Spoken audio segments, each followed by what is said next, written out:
Révérend Franck J. Dumornay. Comment obtenir à 100% du meilleur sexe en tant que couple marié? Les femmes d'abord. S'il te plaît Marie, ralentis, ne te précipite pas, sois patient avec ta chère épouse. À propos de l'auteur. Qui est le révérend Franck Dumornay?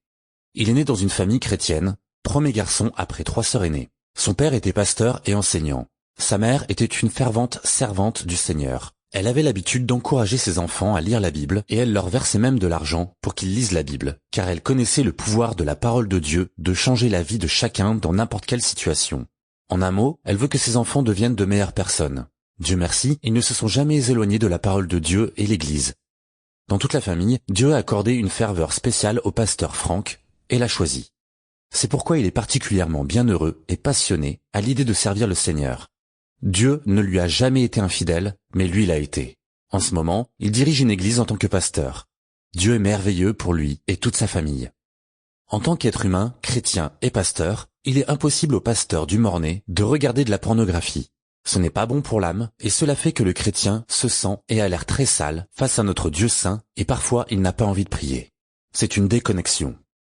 Pasteur Franck n'a jamais été un pervers, et aujourd'hui, il ne l'est toujours pas non plus. C'est un véritable homme de Dieu, un homme de prière, un responsable d'église, un mari, un père merveilleux pour ses 3 filles et un bon modèle. C'est un homme marié, chrétien, qui mène une vie formidable avec sa famille, marié une seule fois, jamais séparé ni divorcé. À Dieu en revienne la gloire.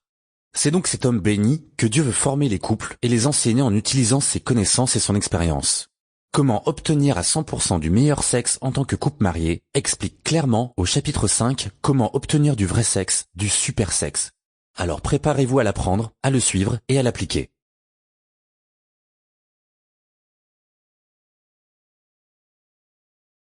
Les attentes du pasteur Franck envers les lecteurs de ce livret du secret du sexe.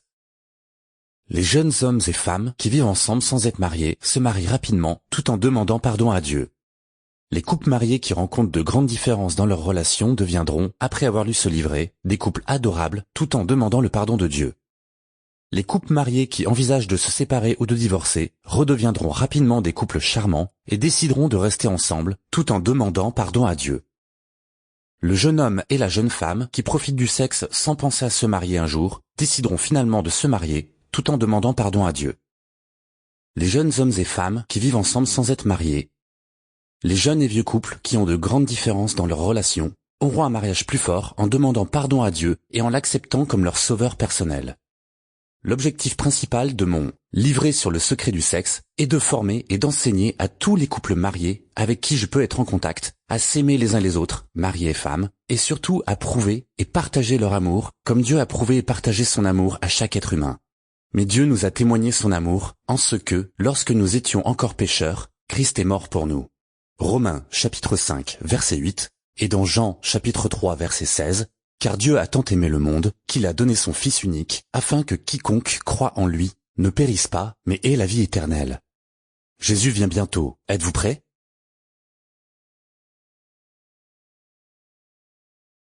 Remerciements spéciaux à ma chère épouse Yves-Rose et mes 3 belles filles, pour leur soutien, leurs conseils, leurs encouragements et leur travail acharné.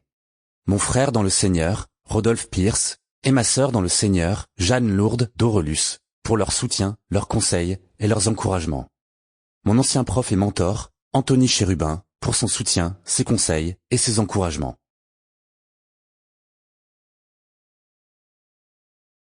Chapitre 1. La vraie définition du mariage selon la Bible. Mariage. Relation juridique entre le mari et la femme, un homme et une femme. Se marier. Lorsque les gens se marient, ils passent par une cérémonie au cours de laquelle ils se promettent mutuellement, l'homme et la femme, de passer le reste de leur vie ensemble. Ces définitions sont clairement illustrées dans le premier épître de Paul aux Corinthiens, chapitre 7, versets 10 et 11. Verset 10. J'ai donné cet ordre aux personnes mariées, non pas à moi, mais au Seigneur, que la femme ne se sépare pas de son mari. Verset 11. Mais si elle s'en va, qu'elle reste célibataire, ou qu'elle se réconcilie avec son mari, et que le mari ne répudie pas sa femme. Si c'est le cas, il est très important que le mari et la femme s'assurent d'avoir une excellente relation sexuelle. D'après mon expérience personnelle, un couple marié qui profite d'une excellente vie Sample complete. Ready to continue?